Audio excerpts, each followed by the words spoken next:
But first, there's this. President Trump signed the executive order last night, imposing sweeping tariffs on more than 180 countries. They include a 10% reciprocal tariff on all imports, an additional 34% tariff on China, 20% on the European Union, 32% on Taiwan, 25% on Japan, 25% on all foreign auto imports, and more. Trump explained how American farmers are being ripped off and how this action will protect agriculture. Watch. With today's actions, we're also standing up for our great farmers and ranchers who are brutalized by nations all over the world. Brutalized. Canada, by the way, imposes a 250 to 300% tariff on many of our dairy products. The European Union bans imports of most American poultry. Australia bans, and they're wonderful people and wonderful everything, but they ban American beef, yet we imported $3 billion of Australian beef from them just last year alone, starting about midnight tonight. China charges American rice farmers an overquota, it's called, a tariff rate of 65%. South Korea charges 50. Actually, they charge different, from 50% to 513%. And Japan, our friend, charges us 700%. Joining me now is Agricultural Secretary Brooke Rollins. Secretary, it's great to see you this morning. Thanks very much for being here. Give us your sense of how these tariffs will impact the American farmer. Well, first of all, thank you for having me, Maria. Yesterday, I thought the president did just an amazing and remarkable job outlining what really all Americans, but specific to me, the American farmers and ranchers have been facing all of these years, whether it's the 250% tariff from Canada on dairy products, whether it's Australia not importing our live beef cattle, whether it's Argentina and the billions of dollars that has been lost because they have banned our cattle since 2002 for some really strange reason that doesn't make any sense. So yesterday, it's a new day, and while certainly the economy will be adjusting, the negotiations will continue, we are really, really excited and very grateful to President Trump's leadership and being willing to be bold and fearless in facing some pretty big policy challenges around the world. So what is the impact on farmers then? Well, we'll see, right? I mean, we're negotiating. Now we move into some significant negotiations. I mean, I've got a great chart here. It shows you how the rest of the world tariffs, and there at the very end, you see where America is. And of course, you heard last night the president when he was talking about, he spent most of his time on the farmers. Now, we've got steel, we've got autos, we've got other things we import and exported. But at the end of the day, our agriculture producers are the ones that I believe will be the most helped by this effort moving forward. But again, the next few weeks, the next few months, we'll see as we continue to renegotiate the tariffs and as we look to see what the impact will be. Ultimately, the president's vision is a golden age of prosperity, that these farmers and ranchers will see prosperity like they've never seen before under this new tariff regime. And certainly we're there to execute that vision. So these additional reciprocal tariffs on China, on the European Union, on Japan, they're not taking effect until April 9th.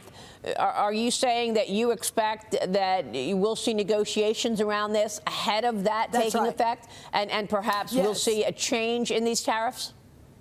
I think that's right. I mean, this is always, listen, the president is the ultimate deal maker. He has been, cutting deals and making deals, first for his companies, the Trump companies, and now for the American people. There is no one better. I saw it in the first White House as his domestic policy chief for 3 years, and then now as the Secretary of Agriculture in the cabinet. His ability to make and cut deals and negotiate is unlike anything I think any of us have ever seen that have been working for a long time in policy. And now he will apply that for the benefit of the American people, the American economy, and for our farmers and ranchers. And I do believe April 9th and beyond, we'll continue to see these other countries opening up their markets, allowing more of our product in, our agriculture product, and again, for our farmers and ranchers, a new age of prosperity. Well, this is a really important point that you're making right now, Secretary. The fact that you've got a delay in some of these tariffs to take effect not until April 9th, and you do believe that these numbers, and some of them are really significant, like the tariffs on China, all the way up to 70% when you include all the other tariffs that are in place already. And, of course, the fentanyl tariff that President Trump put in. It takes you all the way up to 54%. And then on top of tariffs that were already in place, takes you all the way up to 70%. You believe some of these countries will say, you know what, I'm dropping my tariffs, I'm lowering my tariffs because I don't want to face this on April 9th.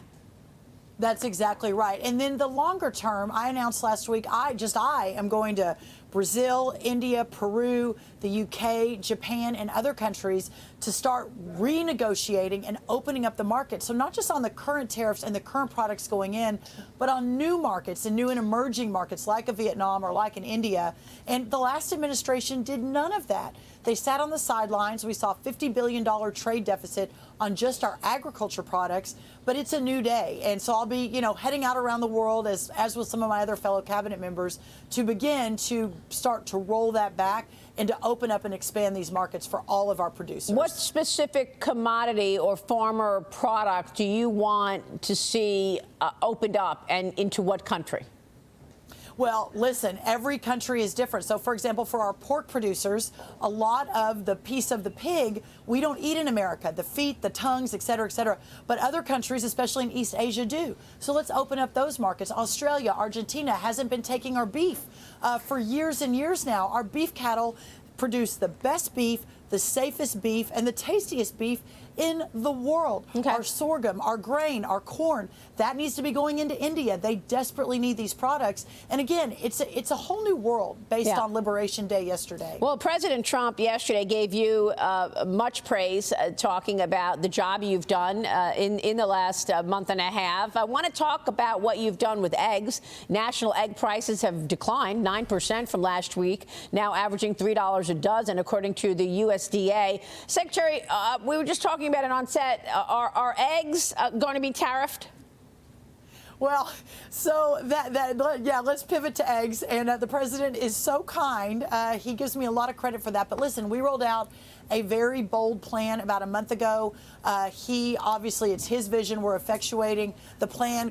The market reacted very favorably to it, included some short-term imports, but also included helping our poultry farmers in America. So as we repopulate our chicken farms and our egg-laying farms, I think we'll see the price coming down even more. But it's come down almost 60% on the wholesale side. The retail side is now catching up. So only good news on the egg front, and hopefully it will hold. Now, Maria, we are going into the Super Bowl for eggs. It is Easter in a few weeks, so we'll have to maybe make a little bit of adjustments there, but it looks very positive. So where are the eggs coming from that you're importing? Well, we're importing from Turkey. We're importing from South Korea. We're talking to a few other countries right now. But again, at the end of the day, once our farms are repopulated in just a couple of months, it doesn't take long for those baby hens to get to the egg laying point, that once that happens, then we'll go back to pretty much using all American laid eggs. So then that means that eggs will be tariffed if you're taking them from Turkey, right? That's part of the tariff plan. Yes, I mean, all to be determined. We're all in negotiations, but yes, that's a possibility. Secretary, I know you're also managing this bird flu outbreak. It caused a national egg shortage, along with the Biden administration's culling of chickens. You've implemented a 5-step plan, you say. What else needs to be done in that regard in terms of getting food prices lower? Well, as you know, egg prices increased 237% under Biden. Food prices in general, our groceries, as the president talked about yesterday, increased almost 25% over those 4 years. These are unsustainable numbers. The president's vision of deregulation, of bringing the cost of input back down, and frankly, of opening up the world markets, all part of the strategy yesterday, that will all impact food prices and make raising a family and going to the grocery store affordable again. So it's all part of his multi-pronged strategy across the board. And I think our American families, they've already seen relief, right? Inflation came down, hit the lowest number in 4 years, I think, based on numbers last week, bringing new jobs in, 10,000 new jobs, the trillions of dollars that have now been committed on reshoring and bringing companies and manufacturing back to America. all of that will impact the living costs, the ability for people to raise their family and chase the American dream, which was lost in the last administration. No, I understand. I mean, you've had great progress in terms of the price of eggs, but I guess I'm just wondering is that progress completely, going back to square one with the tariffs coming? I mean, are you expecting retaliation from these countries who are now facing a tariff that they didn't face, just a couple of weeks ago? Are we now going to see egg prices move back higher because of the tariffs? Well, all to be determined. The president has said that we'll have a little bit of uncertainty in the coming weeks, perhaps a month or two.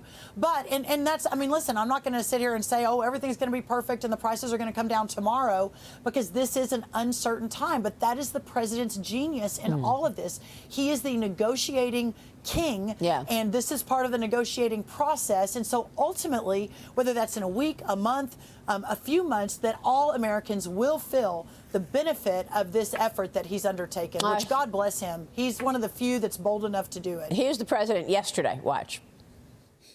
Madam Secretary, Agriculture, great job you did on eggs, by the way. The egg prices came down 50%. You got them down 50%. Once we got involved, they were going through the sky. The egg prices, they were going through the sky, and you did a fantastic job. Now we have lots of eggs, and they're much cheaper, down about 59% now, and they're going down further. Yeah, but of course, these tariffs are going to change things. Secretary, how long would you expect this disruption to take place? I think it's going to be a very short time. I'm the ag secretary. I studied agriculture at Texas A&M. I'm not the economist, but Howard Lutnick and others that are leading on this believe very sincerely, of course, with the president as the leader, that this will be, it's a negotiation. It's a short-term disruption. Yeah. But that long-term, it had to happen. And when you look at the numbers from the other countries and how we have been taken advantage of year after year, decade after decade, it has to stop. And that's why the people elected the president. He has never been shy about saying that tariffs are a big part of his plan. The people elected him in a mandate, I believe, all the swing states and the popular vote, to implement, while a little bit, perhaps some hardship right at the front. And we'll see, hopefully not. But I think that none of us really know right now in the short term. But in the long term, all of the numbers, the research, the economists, the teams here behind me at the White House all believe that this will ensure the prosperity of all Americans going forward. Well, let me get your take on the education end of this, because the USDA has frozen funds to certain educational programs in Maine after the state refused to ban transgender athletes from girls and women's sports. Secretary, you wrote a letter to the governor there saying this is only the beginning, though you are free to end it at any time by protecting women and girls in compliance with federal law. Your office also reviewed Biden-era grants given to the Education Department. Tell us what you're doing. Well, I think there is no doubt that not every single American, but most Americans with President Trump's leadership believe that men should not be in women's sports. This is common sense. I mean, I can't even believe we're even having these conversations, but we are, and we're having them with governors of, that are leading states, and they're far to the left. Governor Newsom of California, I sent another letter to him a few days ago saying we're reviewing all of our grants into California for the exact same reason. The Maine governor, Governor Mills, I was in the room when she stood up and the president said, listen, this is not okay. You're violating federal law. We are going to take steps. And that's the difference between President Trump and, I believe, former presidents, is that he doesn't just say it. I mean, that very day, he called me and he said, if they're violating federal law, Brooke, we should not be sending them federal taxpayer dollars. And I said, sir, you're 100% right. And he said, well, go fix it. So that's what we did at USDA. Yesterday, the letter we sent to Governor Mills said immediately, we are freezing the funds. This is not just a threat that's empty. This is what the Trump administration does, and this is who we are. We are here to fight for American people, the American values, and American dream, and our American girls and women every single day. So those are the steps we're taking at USDA to effectuate his vision. Have you heard back from California, from Governor Gavin Newsom? What's the threat on California? Well, not yet, but I expect it might be coming, although he seems to be confused about maybe what he believes these days. I don't know, Maria, but we haven't heard back yet, but we expect to. But listen, let the country know and let our governors know that this White House means business, and the people elected us to make change and to fight for them, and we're going to use an all-of-government approach in doing that. This cabinet is such a blessing, Maria. I mean, we all have known each other, we all love each other, we're working together. What I'm trying to understand is what money is at risk for California right now, because you sent a letter to Newsom. Well, that's right. So USDA has a significant amount of funding. We have a $250 billion annual budget. That is a big budget, and a lot of that goes into, well, you've heard us talk about all the grants we've canceled, right? The transgender men with menstrual cycles, the food justice for the queer farmers in San Francisco. I mean, we're canceling and rolling back a lot of the grants that we find really just unfathomable, but there are also a lot of grants and a lot of money out there that goes into schools, that goes into certain programs across all of our states, and they vary depending on the state. Okay. Those are the funds that we're beginning to freeze. All right, Brooke Rollins, we will be watching all of this. Secretary, it's great to have you this morning. We so appreciate it.